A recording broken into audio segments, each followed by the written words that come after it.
Every moment in business happens only once. The next Bill Gates will not build an operating system.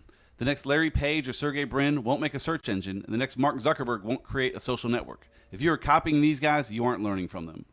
So that was from Peter Thiel's book, 0 to 1. And here with me to discuss it is Jason Blumer. So Jason, tell the folks a bit about yourself. What's up, Mickey? Thank you for having me on your show. I'm a daily reader of your blog, so nice. Thank you for doing that. So I've been leading a virtual CPA firm focused on digital marketing agencies for, getting close to 25 years, not quite. Wow. And lead another community, a consulting community for other accounting firm entrepreneurs, we call them. And that's another business called Thrival. So nice. Awesome. Yeah, we've been a client of yours for 6 or 8 years now? It's been a while. Long time. You talk about a CPA firm for creative agencies. That's us, and it's been fantastic with you having that awesome angle on things. So it's been great. So nice.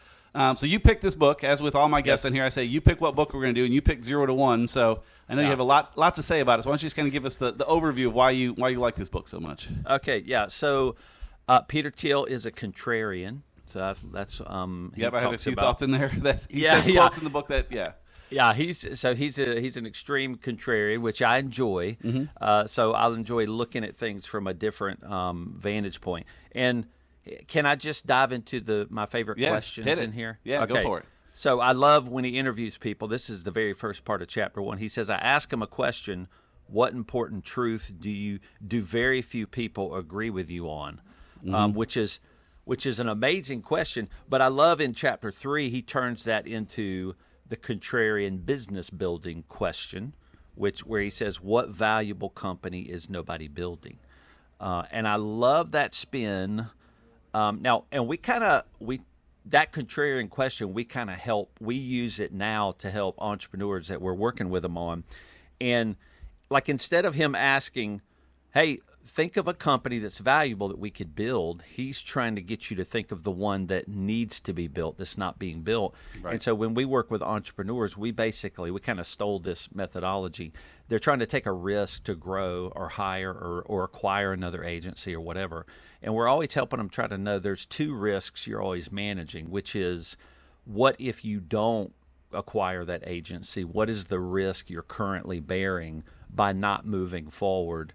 And so that's kind of a flip. And so I got it from this contrarian flip. Instead of saying, what's a valuable company we should build? He goes, what is the company that's not currently being operated? Yep. Which is a totally different way to look at it. So risk-based management can be like that, which is, do you want to take this risk? But what is the risk you're currently incurring by not having taken that risk yet? So there's always 2 risks to compare yourself against. So we kind of get to think about things in a more contrarian way and coach with agency owners. So love that part. That's one of the biggest parts that hit me in this book. Yeah, and something you've said to us a lot is you get what that means. Any decision you make, You got to get the good stuff and the bad stuff. That's right. You get whatever that decision means. And so he's saying if you don't acquire that business, you get what that means. You're saving money from not acquiring it, but then you're not going to grow or whatever the case is. And that's right. Yeah, and you can spend that. Get what it means on your. A lot of entrepreneurs don't know what it takes to sacrifice for a business, for it to grow. And you do have to sacrifice a lot to make a business grow. And, he gives us a lot of ways to look at things in different ways, which are kind of mind-blowing. I love it. Yeah, he does. Yeah, one of the somewhat contrarian things he says, but I think you and I will agree with, is work signaling. He said, quote, in the most dysfunctional organizations, signaling that work is being done becomes a better strategy for career advancement than actually doing the work.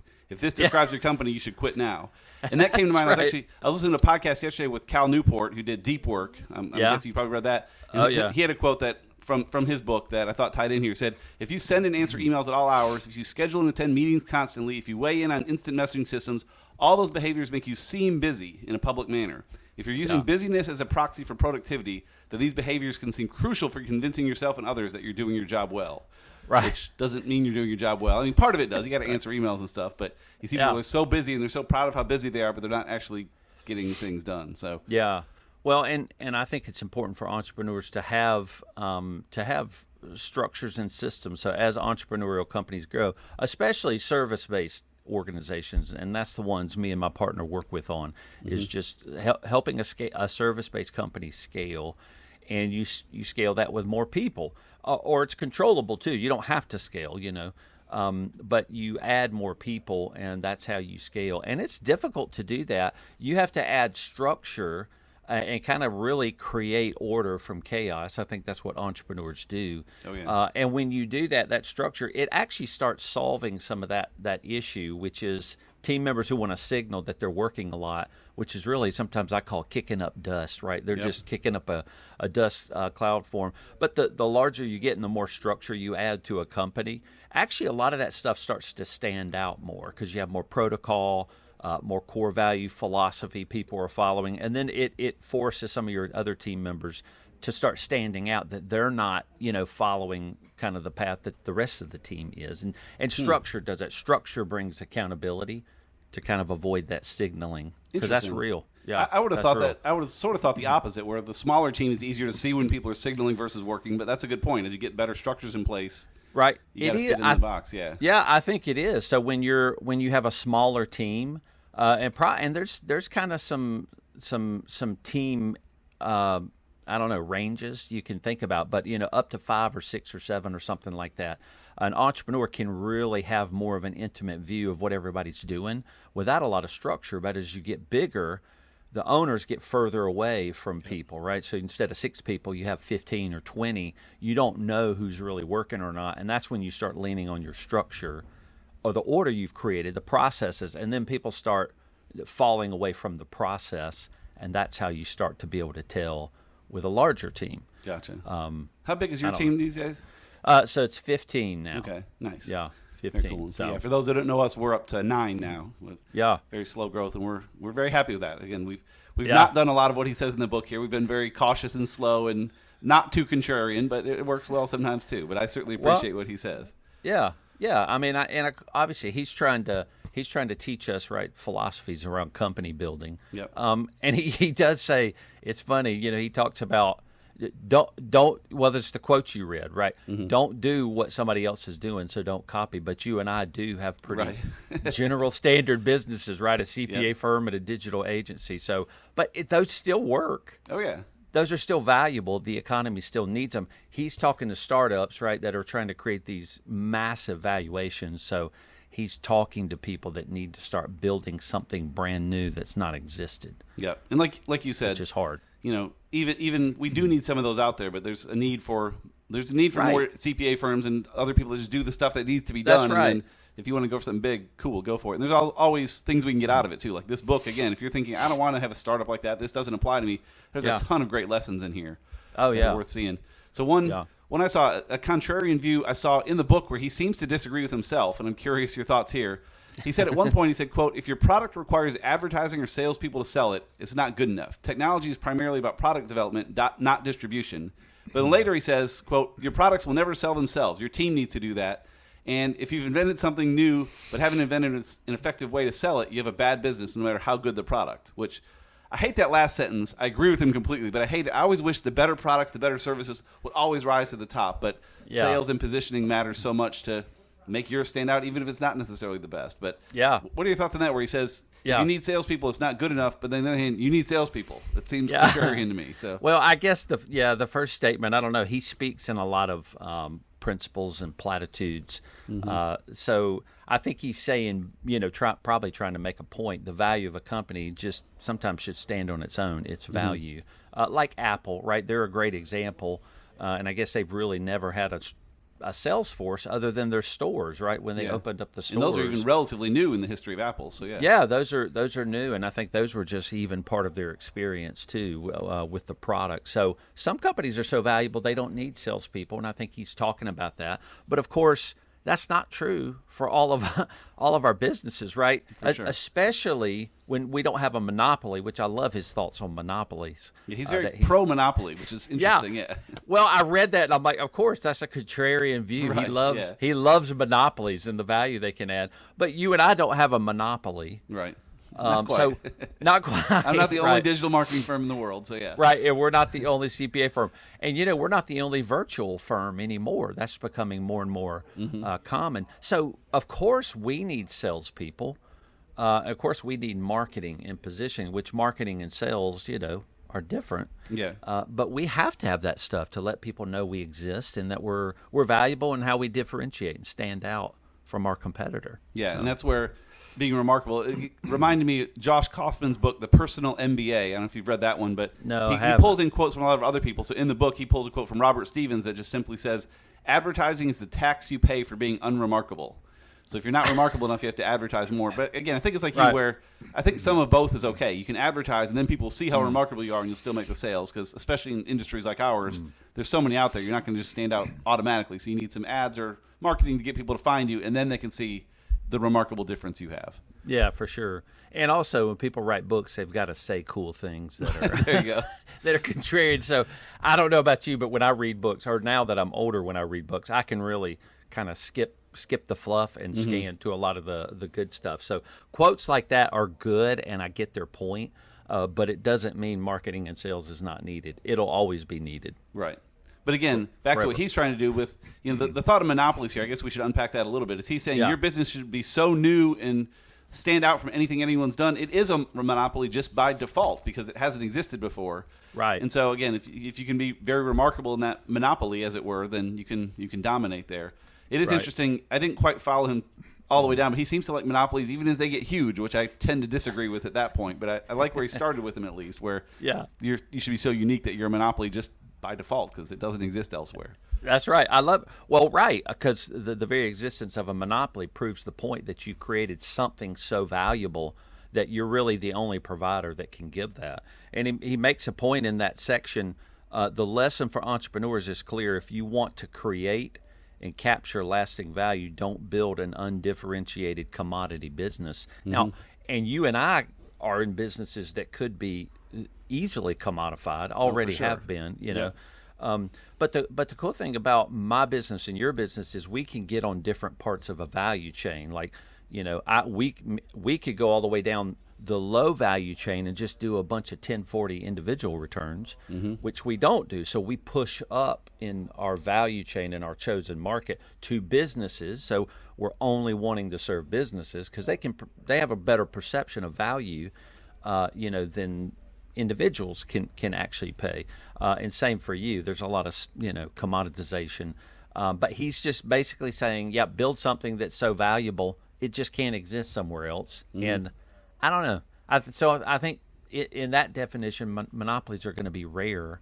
Yeah, because few people, are going to be able to build a business like that. Right, and if it does take off, then others are going to jump in right away to try to get a piece of the pie. So you see that with Uber. I don't know if Uber was technically the first, but they felt like the first. But then you've seen others Lyft and other smaller ones come up quickly where that happened there. Yeah, the commodity stuff is interesting because I'm wondering if this is the same for you. But we build WordPress sites, which very easily can be commoditized. We build in custom and have our designer work it and have storytelling behind it and do it that way. But there's a commodity market for that too, where people only have a couple $100 and just want someone to knock up a site for them, which is not us. But we know those people in that part of the market and can support them. And I'm guessing you're the same, where someone comes and says, "Jason, I need my 1040 done." You're like, "That's not really what we do." But here's Martha at this other company. Here's so and so. Point them in that direction to the commodity. Yeah, totally. But in the technology is changing all of our businesses. Obviously, that's hitting everybody. Yeah, just a little bit. Yeah. So even the 1040s now can not even be referred to another firm or person, but to platforms. That like an Upwork. There are Upworks being built for the tax accounting world. And so you can just refer into that, and there's 1,500 accountants, and they'll bid on the tax return. But the reason I don't like that, but like you said, Mickey, there is a business for that, right? But what I don't like about that is any kind of platform where you bid. Obviously, what are we doing? We're bidding down, right? And that's a complete opposite belief I have in the value of companies. I want to build a monopoly if I could.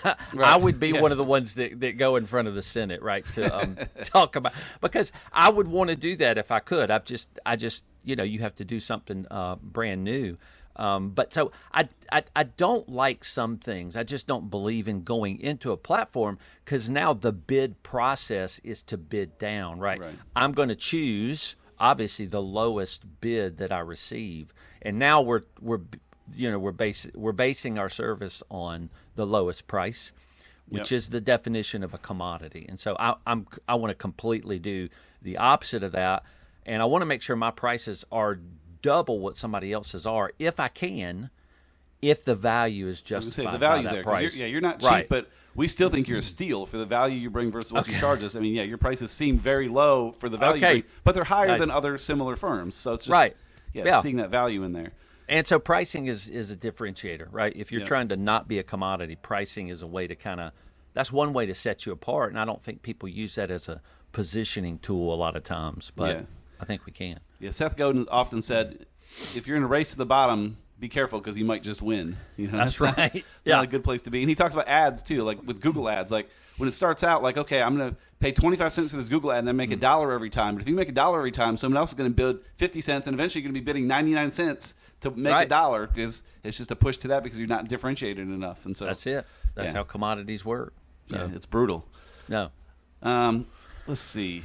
We're getting a little low on time here, so it's kind of okay. head toward that. I do like this one other quote here. He says, the most valuable businesses of coming decades will be built by entrepreneurs who seek to empower people rather than try to make them obsolete, which I kind of disagree with, but gosh, I hope he's right. Like, I really want that to be the case, where the most valuable ones will empower people versus try to make them obsolete, because it seems like most of the big companies are working hard to make everyone else obsolete. Is their kind of goal as monopolies? What are your thoughts on that versus empowering people versus making them obsolete?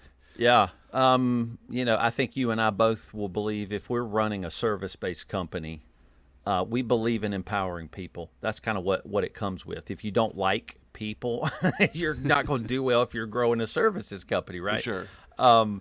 And so I'm all about empowerment of people, but in our economy, there's going to be both, right? Mm-hmm. There's going to be large businesses and platforms and monopolies that provide such an extreme value. Yeah, they may churn through their team. If they have 10,000 people on their team, they just don't know them. Right.